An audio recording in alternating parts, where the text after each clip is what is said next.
Shalom Beverajá.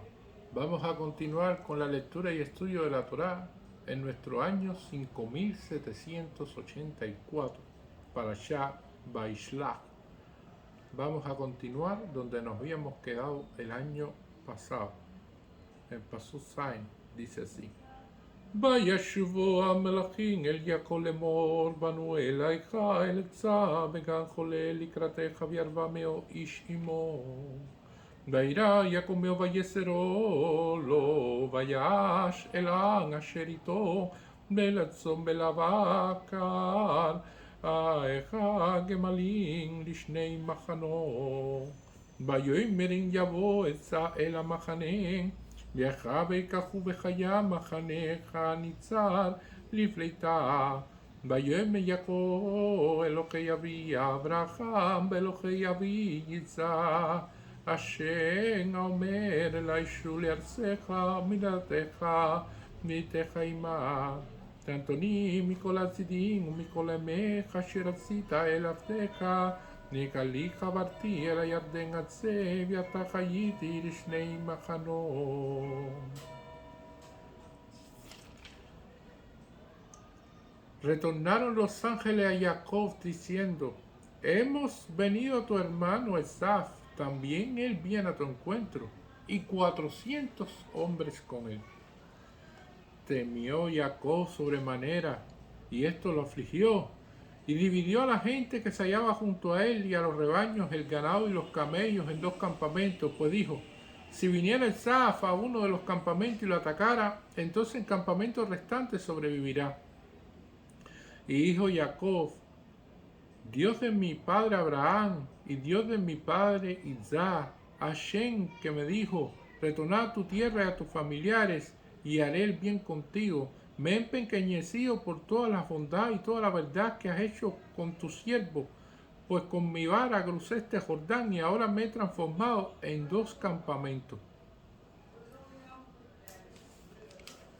Aquí estamos viendo este pasaje tan importante de nuestro patriarca Jacob Avinu, cuando se tiene que enfrentar ya en la salida de casa de Labán, que regresa hacia la tierra prometida, se tiene que enfrentar a Esaf, a ese hermano que no es un hermano en realidad en su comportamiento y que desea atacar en todo momento a Jacob.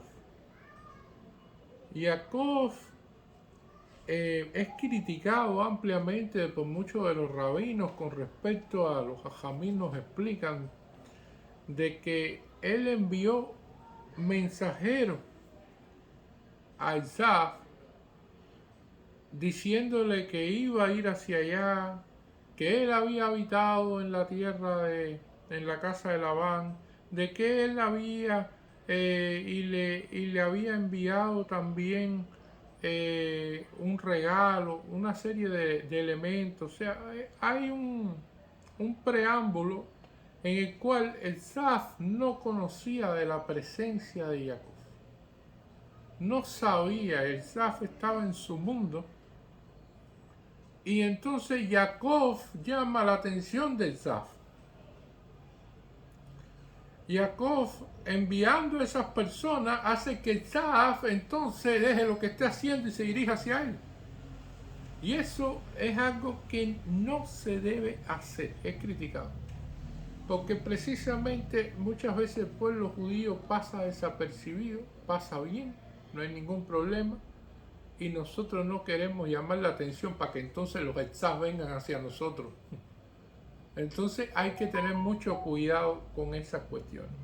Es importante conocer, es importante saber, es importante tener idea de lo que estamos haciendo en cada momento para saber cómo dirigirnos y cómo realizar las cosas.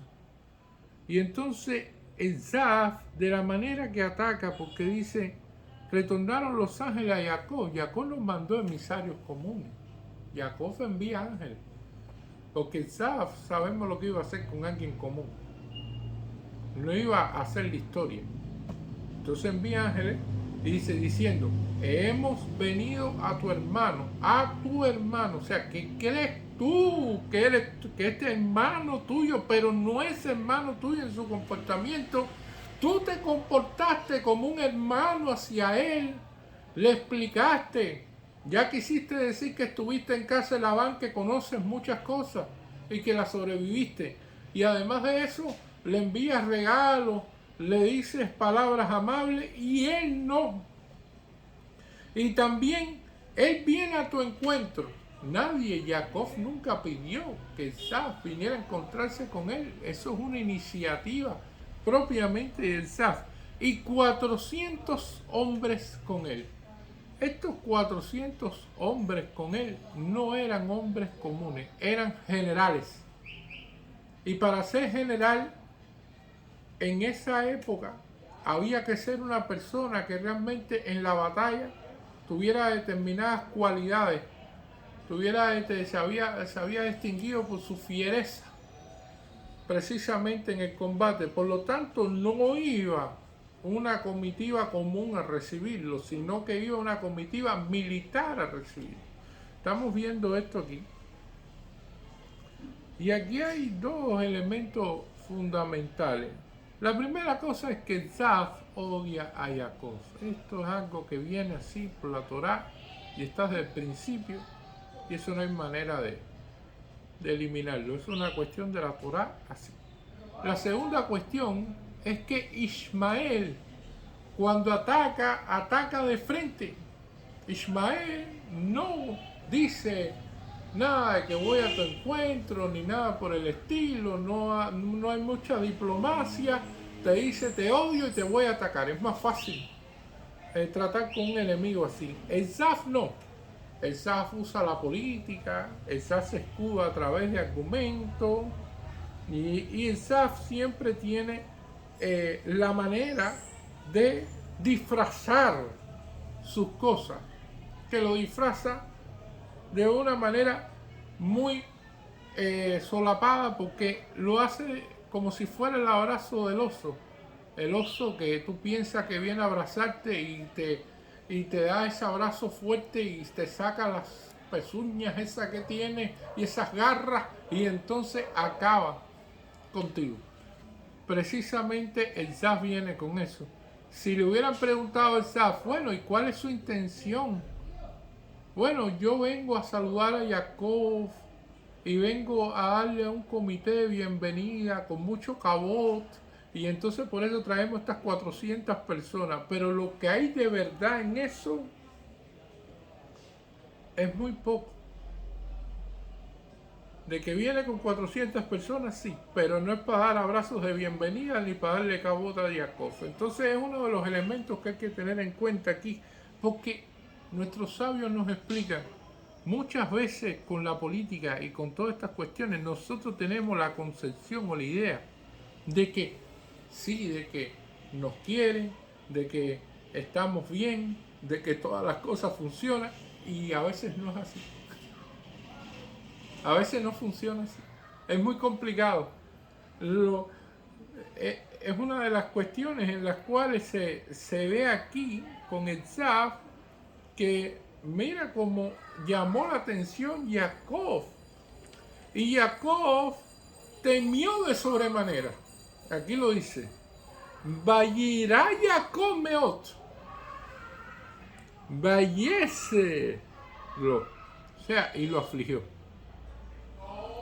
Otro de los pasajes bien complejos, porque nuestros sabios dicen, bueno, si Jacob estaba bendecido por Hashem, y Hashem dijo de que nuestros descendientes serán tan numerosos como las estrellas del cielo, como la arena del mar, entonces, ¿cuál es el problema? ¿Por qué Jacob está afligido? ¿Es un problema de fe? ¿Acaso de que Jacob le falló la fe en este momento con respecto a la situación? Si Hashem está con él. Y esto es una situación bastante compleja, porque en ese momento Jacob sabía que el Zaf tenía una mifá que había cumplido.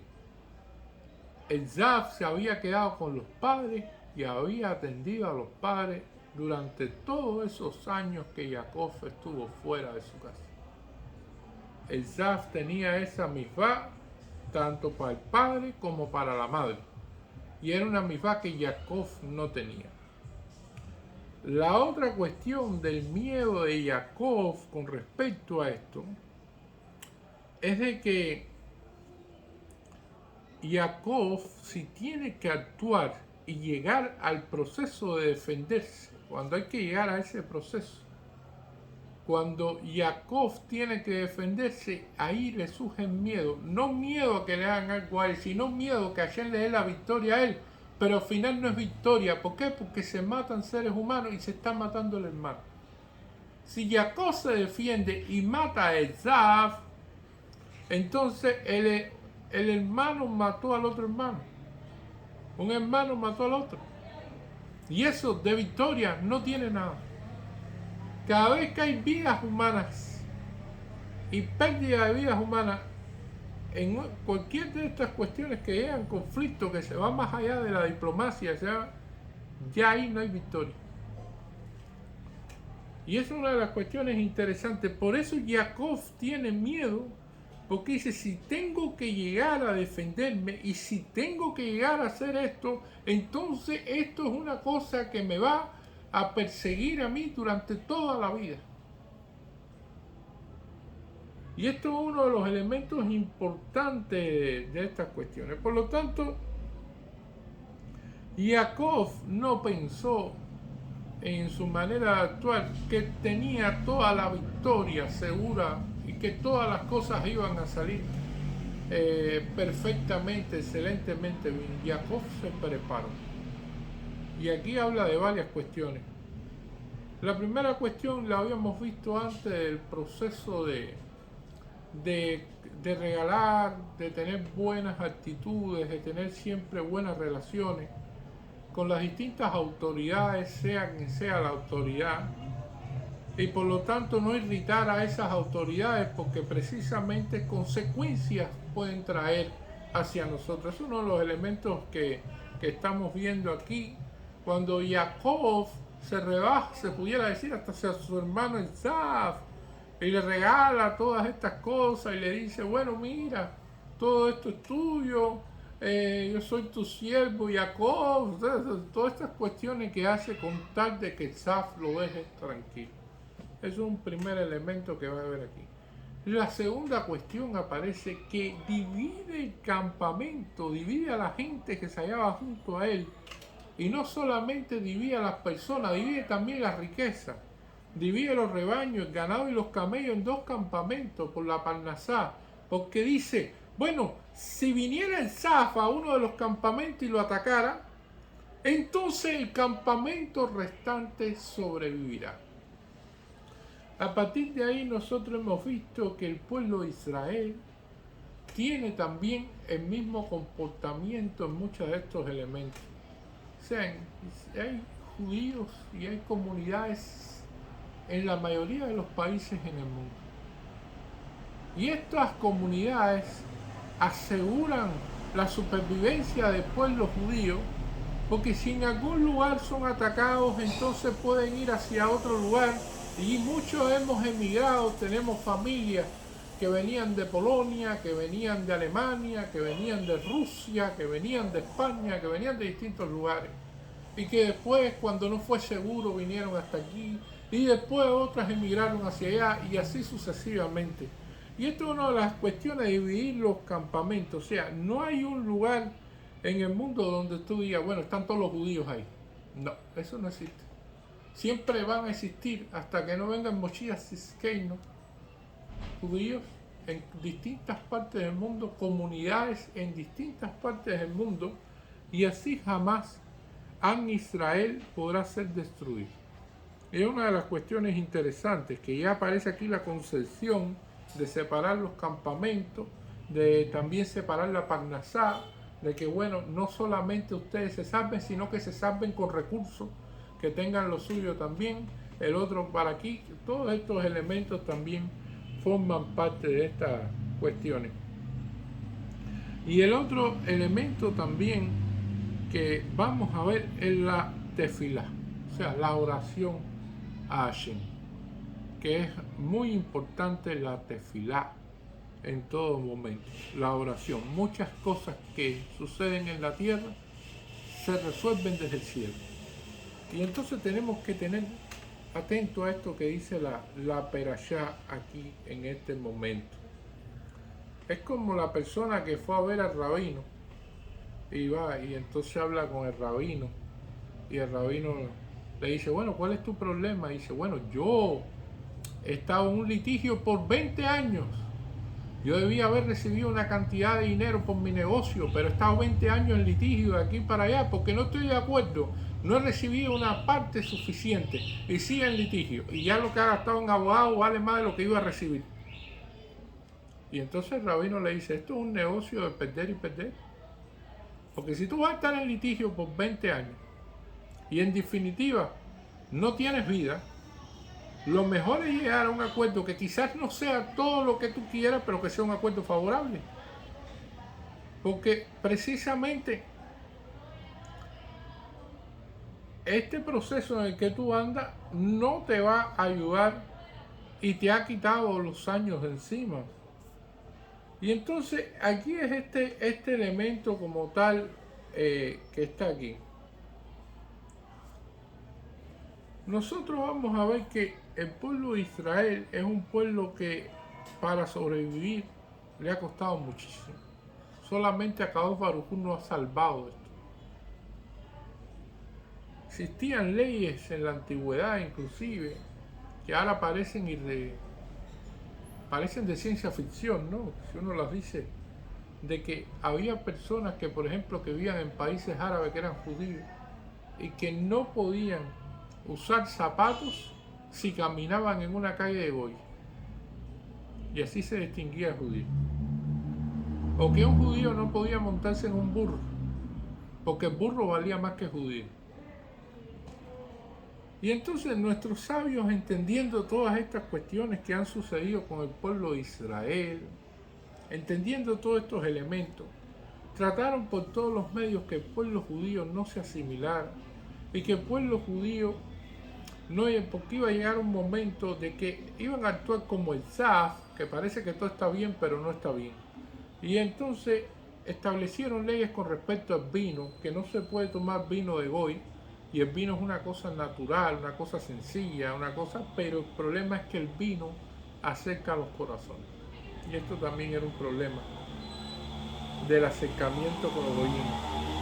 También hablaron de que no comer en la comida en casa de Goy, aunque fuera kasher también, otro elemento fundamental también de compenetración y de estas cosas. De no tomar bebidas kasher, aunque fuera en un lugar en el cual los goyim van a tomar allí. La bebida es kasher, pero está en un lugar donde van goyim a tomar ahí. Mari'ain, no tomar ahí. O sea, todos estos elementos garantizan de que nosotros mantengamos bien dónde es que estamos, cuál es nuestra relación, que una comunidad fortalecida en todo momento. El azúcar muchas veces es muy más peligroso. No se sabe bien cuáles son los problemas que nos va a traer muchas veces. Y estos son elementos que los sabios tomaron y entonces inclusive muchas personas empezaron a decir, bueno, pero ¿por qué? Y dice, bueno, porque es que este tipo de cuestiones, después cuando surgen los problemas, te das cuenta de que el amigo no es tan amigo. Y entonces ya desde un primer momento, con quien tenía que estar no estuviste. Esto es uno de los elementos fundamentales. Aquí vemos que Jacob se preocupa por la parnasá en todo momento. Ve cómo se separan los campamentos, cómo teme por el ganado y el camello. Y es que Jacob luchó por eso. Jacob trabajó todos esos años en casas de Labán y Labán intentó quitárselo todo. O sea que una persona le da valor a las cosas que tiene si le ha costado trabajo obtenerlas. Quien fácil lo tiene, fácil lo gasta, fácil lo desperdicia. Pero quien le costó trabajo realizar las cosas, lo va a cuidar. Y eso es lo que estamos viendo aquí. Aquí tenemos un problema que también es el miedo de Jacob de la guerra de venganza.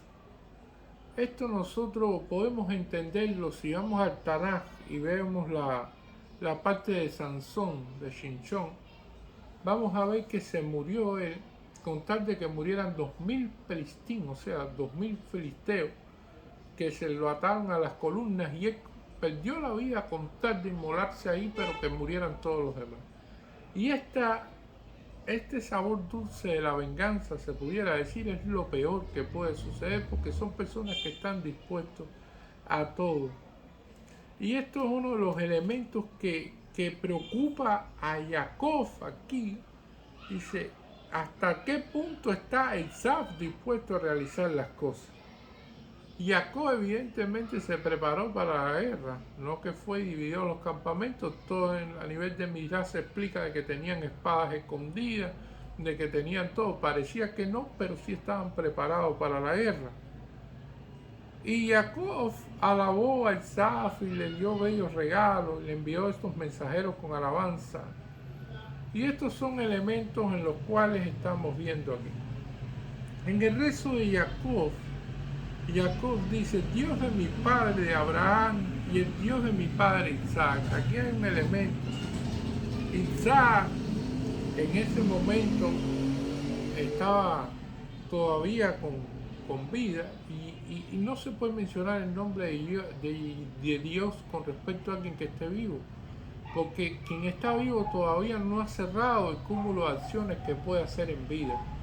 Y una persona en vida a lo mejor tiene un comportamiento negativo al final de sus días. No se sabe cómo se va a comportar las personas de acuerdo a su libre albedrío. Por lo tanto, poner ahí el nombre de Isaac es realmente una cuestión, se puede decir, es bastante compleja. Lo que pasa es que Jacob sabía de que el padre estaba ciego, de que el padre estaba viejito y de que en definitiva el padre había hecho una excepción, se pudiera decir, para todas las cosas que pudiera hablar y que no iban a ser correctas.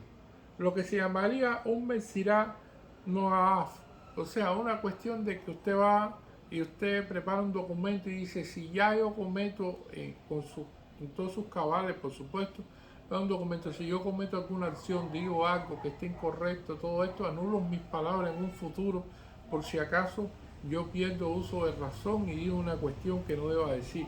¿Y qué es lo que pasa? Que una persona que está ciega, Eliezer Alá se le multiplica porque dice, ¿cómo Hashem te va a hacer esto a ti? ¿Cómo vas a estar ciego? Y tú tienes que ver si tú te has portado bien, si tú has tenido un buen comportamiento, has cumplido con todas las cosas. Y entonces la persona puede tener ahí sus dudas y puede decir sus cosas. Y esto fue uno de los elementos que vemos aquí que habla de su padre y de Dios de mi padre Isaac. Hashem que me dijo, o sea que le dijo, retorná a tu tierra y a tus familiares y haré el bien contigo. Me he empequeñecido por todas las bondades y por toda la verdad que has hecho con tu siervo. Pues con mi vara crucé este Jordán y ahora me he transformado en 2 campamentos. Rescátame, te imploro, de la mano de mi hermano, de la mano de Saf, pues temo yo que venga y me ataque a madre e hijos. Y esto es uno de los elementos interesantes, que cuando uno reza, el rezo tiene que saber cómo rezar. Uno debe rezar pidiendo que le permita a Hashem cumplir con las mitzvot. Y cuando uno reza por salud debe decir, bueno, que Hashem me permita cumplir con esta mitzvot, que yo no puedo llegar temprano a la sinagoga porque no me siento bien, no duermo bien, tengo dolores, etc. Y entonces la persona diga, Hashem, te pido por favor de que me permitas curarme, de tener salud, para que entonces yo poder rezar temprano en la sinagoga. Que me permitas realizar mitzvah, o que me permitas tener parnasá para poder cumplir con esta mitzvah, con la otra mitzvah, o con esto. O sea, siempre que la persona en la cual tú le estás pidiendo, la persona cuando está pidiendo a Hashem, que Hashem vea de que hay algo que tiene que ver con el cumplimiento de la Torah y que esa persona se está esforzando en eso para que te sea concebido lo que estás pidiendo. Si la persona pide las cosas sin un esfuerzo y sin una condición realmente con respecto a esto, es muy difícil que se le conceda. Entonces, por eso es que las personas que cumplen mitzvot, las personas que llevan los preceptos de la Torah están completamente bendecidas. Primero tienen salud, porque ya hay que tener salud para cumplir con todas las mitzvot. Ponerse tefilín todos los días por la mañana y entonces rezar 3 veces al día y entonces estar siguiendo kashrut. Y para seguir eso hay que también tener parnasá, hay que estar apoyado también y que entonces las cosas se le den. Porque precisamente sí en esto, y esto es una de las cuestiones que pide Jacob aquí, porque hay una promesa que se ha hecho. Es una cuestión que se está haciendo y que él pretende precisamente seguirle en la línea de su abuelo, de su padre y todas estas cosas, y por eso lo menciona. Nuestros sabios dicen de que ya con el padre se hizo una excepción. Ya cuando se menciona el nombre de Dios como una persona, naturalmente la persona no está viva, ya que un fallecido no puede hacer más acciones y entonces ya lo que hizo se cierra ya en todo lo que pasó en su vida. Y esto es uno de los elementos importantes a tener en cuenta aquí. Aquí estamos viendo todo el proceso fundamental de prepararse para tratar con el ZAF. Cómo se separaron los campamentos, cómo se realizaron las tefilá, cómo se dijeron palabras amables, cómo se llevaron regalos, cómo se mantuvieron las mejores relaciones y cómo se prepararon para la guerra. O sea, son elementos en los cuales esta perashá es de obligatorio estudio para todas las autoridades rabínicas que tengan que tratar temas con gobiernos de Goyín, con todas estas cuestiones, tienen que leerse esto. Tienen que interpretarlo inclusive de una manera mucho más profunda que la que yo le estoy transmitiendo, porque precisamente aquí está la clave de muchas de las cuestiones buenas que le pueden suceder al pueblo de Israel y cómo el pueblo de Israel puede salvarse también de muchas cuestiones en este mundo. Muchísimas gracias.